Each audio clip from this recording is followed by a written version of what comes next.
Imogene's Antlers by David Small. On Thursday, when Imogene woke up, she found she had grown antlers. Getting dressed was difficult. Sometimes I have a hard time getting a shirt over my head, and I don't even have antlers. And going through a door now took some thinking. How the heck is she going to get those antlers through that doorway? Imogene started down for breakfast. Now that looks like fun. But got hung up. Oh my goodness, her antlers are caught in the chandelier. But she looks like she's having a good time hanging there. Oh! Imogene's mother, however, fainted away. The cat looks kind of scared too.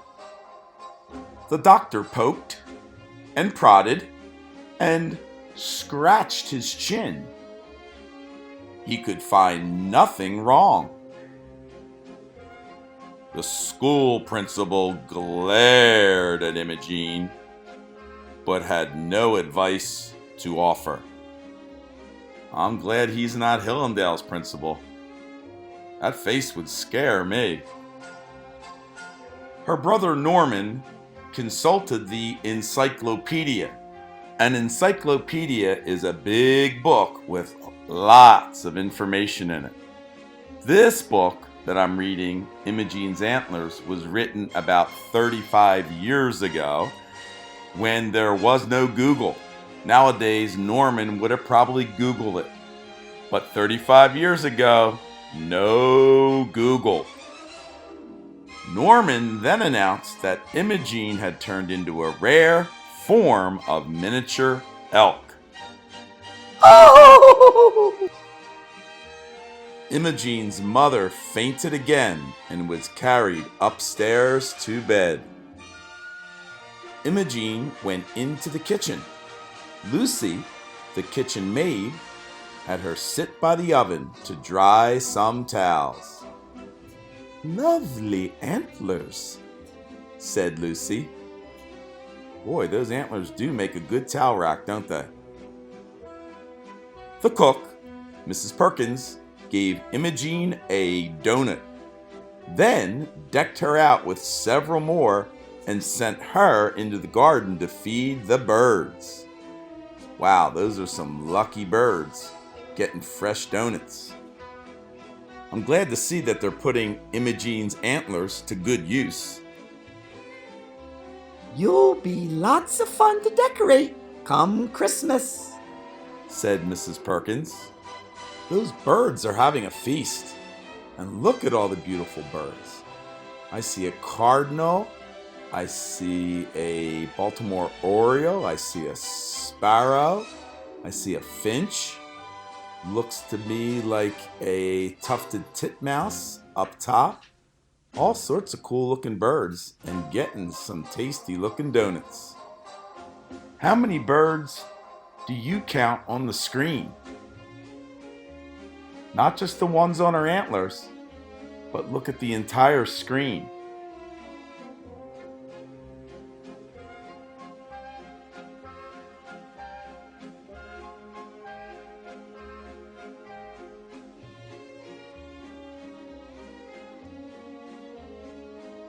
I counted 19. How many did you count? Is that Finn or Piper peeking out the window at the birds? Later, Imogene wandered upstairs. She found the whole family in Mother's bedroom.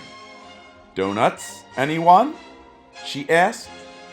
Her mother said, "Imogene, we have decided there is only one thing to do. We must hide your antlers under a hat."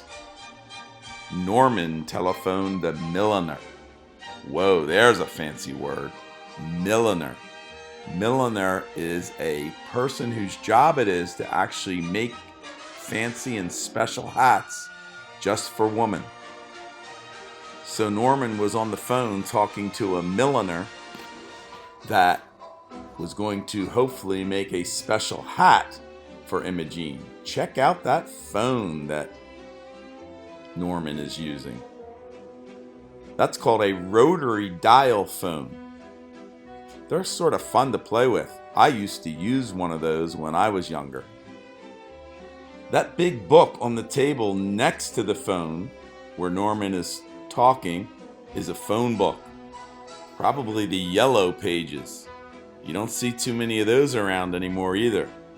Those phone books had the phone numbers of all sorts of people in them. At 3 o'clock, the milliner arrived. Rapidly, he sketched a few designs, then set to work. Voila! Said the milliner. Bravo! Bravissimo! Cried his assistants. Oh! Thud! Imogene's mother had to be carried away once more.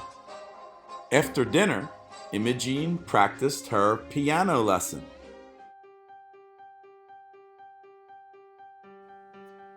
Look at all those candles.